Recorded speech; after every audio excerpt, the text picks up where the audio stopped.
तो बच्चों एक्सरसाइज 4.2 का आज हम लास्ट क्वेश्चन है वो करेंगे। यहाँ पर आपसे दिया गया है एक cottage industry produce a certain number of article in a day, यानी एक कुटीर उद्योग है वो कुछ पोइट्री आर्टिकल है, कुछ वस्तुएं है वो बना रहा है एक दिन में। It was observe on a particular day, एक दिन एक विशेष दिन यह देखा गया कि the cost of production of each article, यानी कॉस्ट ऑफ प्रोडक्शन है प्रत्येक आर्टिकल का, वो 3 ज़्यादा था किसकी अपेक्षा, twice the number of article produce on that day. ठीक है कि 2 गुना जितने आर्टिकल उस दिन बने। If the total cost of production है ऑन दैट डे, यदि टोटल कॉस्ट प्रोडक्शन उस दिन कितनी हुई 90 रुपये की, तो find the number of article produce and the cost of each article. तो आपने ये भी ज्ञात करना है कि कितने आर्टिकल तैयार हुए और ये भी ज्ञात करना है उन आर्टिकलों पर कॉस्ट कितनी लगी। तो सबसे पहले हम लेंगे let X be the number of article produced.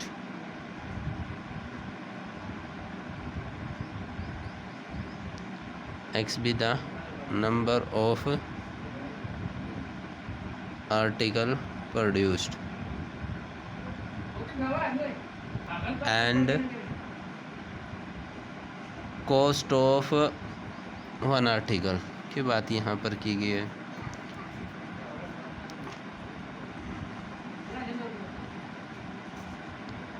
Then कर देंगे बच्चों यहाँ पर, तब कॉस्ट ऑफ वन आर्टिकल पे कितनी होगी, कॉस्ट ऑफ वन आर्टिकल।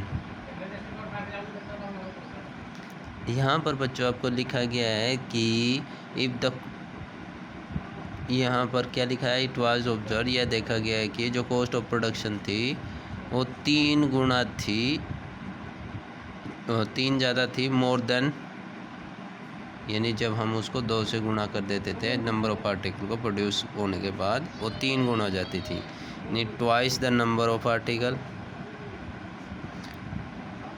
और कितना ज़्यादा होता था, 3। ठीक है, तो then cost of one article की कितनी होगी, 2x + 3।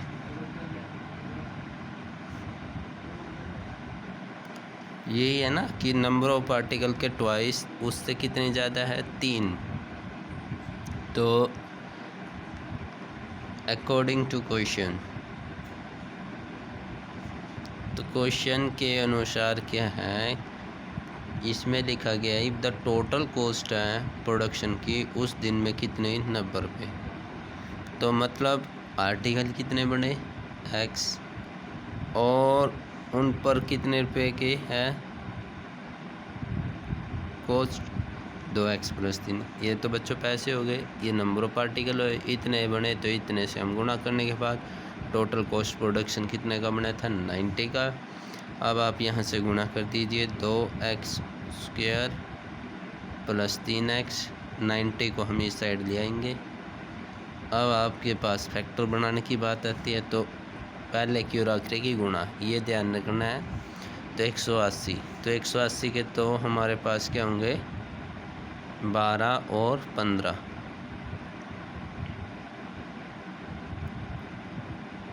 कैसे बच्चों, जैसे हम 180 के क्रिएट करेंगे फैक्टर, तो यहाँ से 90, उसके बाद कितना हुआ 45, 3 पे चलाओ तो कितना होगा 15, 2 दूनी 4 दिए 12, तो ये हुए 12 और ये 15। इनके डिफरेंस हमें कितना मिलना था, 3, तो 3 भी मिल गया। तो 3 के स्थान पे हमने क्या लिखा, 15 - 12, तो बिल्कुल ठीक है। तो अब यहाँ से कॉमन क्या, x, तो यहाँ पर आपके पास 2 बचा और 15 बचा। यहाँ पर आपने सेम लिखना है 2x + 15, तो कितना चाहिए, x के साथ -12, तो यहाँ पर 2 है, तो यहाँ से -6 वो हम कॉमन ले लेंगे। 2x + 15 कॉमन आ गया, x - 6 = 0। तो 2x + 15 इसको 0 होना पड़ेगा, या x - 6 = 0। तो यहाँ से कितने आए, x = 6। ये हाँ बच्चों हमारा आंसर नहीं होगा, क्योंकि नंबर ऑफ पार्टिकल नेगेटिव नहीं होंगे, तो ये आपने नहीं देना है, ये आपका नहीं होगा आंसर। तो हैंस नंबर ऑफ आर्टिकल कितने हैं, 6। कॉस्ट ऑफ ईच आर्टिकल पे कितनी है, इज 15। ठीक, तो ये है बच्चों आपकी एक्सरसाइज का लास्ट क्वेश्चन जो आपने करना था।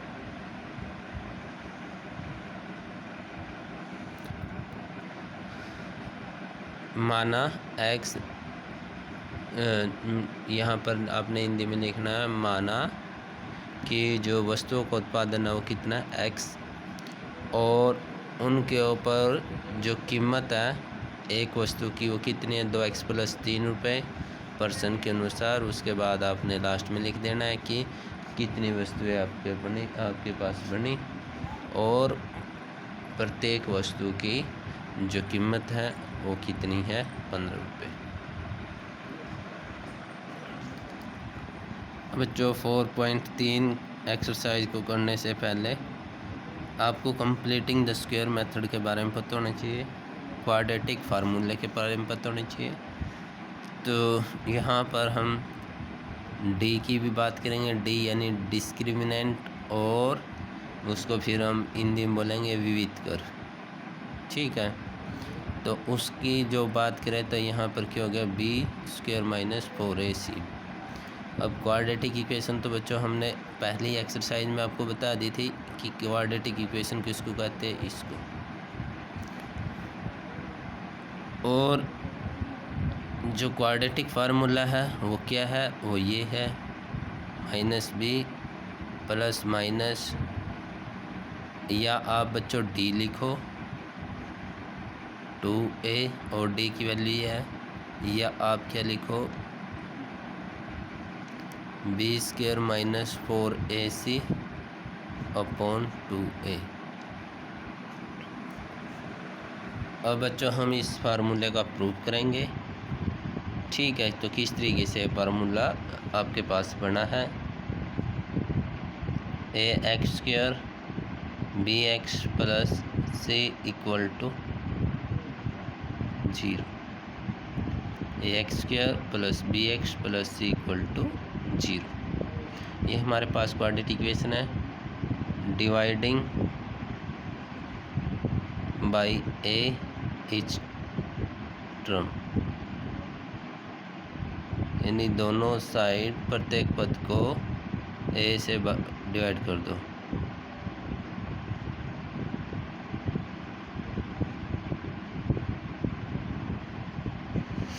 ठीक है, तो यहाँ से a से a कैंसिल, x², यहाँ पर क्या होगा, b/a होगा, यहाँ पर क्या होगा, c/a होगा, और c 0 का इसे भाग देंगे तो 0 ही। अब आपने करना क्या है, जो x के साथ है, x के साथ कौन है, x के साथ ये है, आपने क्या करना है, इसका आप करना है। और किसी भी संख्या का आप यदि आप बच्चों ने करना हो तो आपके पास सबसे आसान तरीका है, उसको 1/2 से गुणा कर दो। तो हमने इसका आप करना था, हमने इसको 1/2 से गुणा कर दिया और इसका आप हो गया, ठीक है। तो अब जो आप हुआ है उसी का स्क्वायर आपने क्या करना है, ऐड करना है, और उसी का स्क्वायर आपने क्या करना है, सबट्रैक्ट करना है। ये हमने अपनी तरफ से कुछ, यानी जो जोड़ की आइडेंटिटी होती है 0, उसके स्थान पे लिखा, क्योंकि प्लस माइनस तो 0 हो जाएगा, तो 0 के स्थान पर आइडेंटिटी को यूज किया। अब यहाँ से जो फर्स्ट और लास्ट है, यानी ये फार्मूला हो गया बच्चों आपका कैसा फार्मूला हुआ, एक्स, ये भी सेम लिख दो, जो स्क्वायर वाली टर्म है उनको सेम लिख दो, और जो निशान है वो आपने बीच वाला रखना। एक बार फिर से आपने फर्स्ट और लास्ट जो स्क्वायर वाली टर्म है उनके आपने क्या लिखनी है, वैल्यू लिखनी है, और जो बीच वाला बच गया उसका सिर्फ आपने क्या लेना है, निशान। प्लस है तो प्लस लेंगे, माइनस है तो माइनस लेंगे। अब आपके पास जो बचा उसको आप लेफ़्ट साइड में यानी अपनी राइट साइड में ले जाओ। तो यहाँ से b का स्क्वायर, 2 का स्क्वायर कितना हुआ बच्चों, 4, a का स्क्वायर, प्लस ये माइनस हो जाएगा बच्चों, क्योंकि माइनस का तो प्लस होगा, तो ये c/a।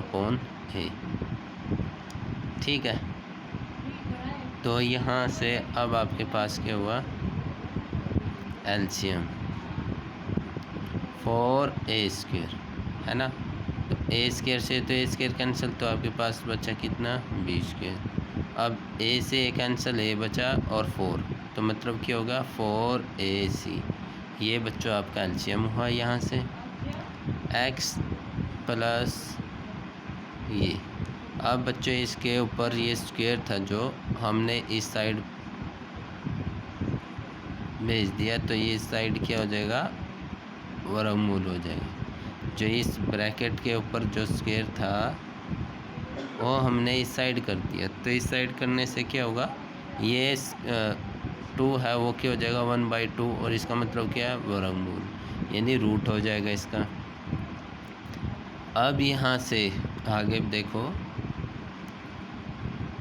ये क्या हुआ, b² माइनस 4ac, और जो नीचे है वो 4 का वर्गमूल होता है, तो a का स्क्वायर से रूट कैंसिल, तो आपके पास बच जाएगा 2 ही, है ना। अब ये क्या था, प्लस b, तो इस साइड प्लस b, इस साइड क्या हो जाएगा -/2a। ठीक है, अब आपके पास एलसीएम कितना है, 2a, तो ऊपर वाली टर्म है वो सेम ही रहेगी, b² माइनस 4ac, x की वैल्यू है ये। ठीक है, तो बच्चों ये थी हमारी क्वाड्रेटिक इक्वेशन, और फिर हमने आपको इसका प्रूफ करवाया। तो किस तरीके से इसको प्रूफ है वो आपने देखा, और जिस मेथड से हमने इस प्रूफ को किया इस मेथड को बोलेंगे कंप्लीटिंग द स्क्वायर मेथड।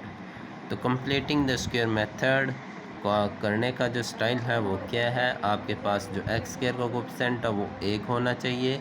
तो सबसे पहले हमने इसके कोफिशिएंट को +1 किया, उसके बाद आपने जो x की साथ कांस्टेंट टर्म है, तो x के जो कोफिशिएंट है, x के कोफिशिएंट को हमने क्या करना है, आप करना है, तो हमने उसको आप किया, और फिर जो आंसर आएगा उसी का स्क्वायर आपने ऐड करना, उसी का स्क्वायर आपने सब्ट्रैक्ट करना है। तो ये अब हमने किया, तो पहले 3 जो टर्म है उनके ऊपर आप गौर कीजिए, पहला और जो तीसरी है वे आपने सेम लिखने हैं, और बीच वाले का निशान स्क्वायर कर दो। अब ये जो 2 टर्म बचेंगे आप उसको राइट साइड लीजिए, उसके बाद आप इसके ब्रैकेट के ऊपर है उसको रूट कर दीजिए, और फिर आपके पास आपका रिज़ल्ट है वो आ जाएगा। तो जो इस एक्सरसाइज में यानी 4.3 एक्सरसाइज का जो पहला क्वेश्चन है आपने कंप्लीटिंग द स्क्वायर मेथड से ही करना है, और उसी का तरीका हमने आपको बताया। तो आज के लिए बच्चों इतना ही, थैंक यू।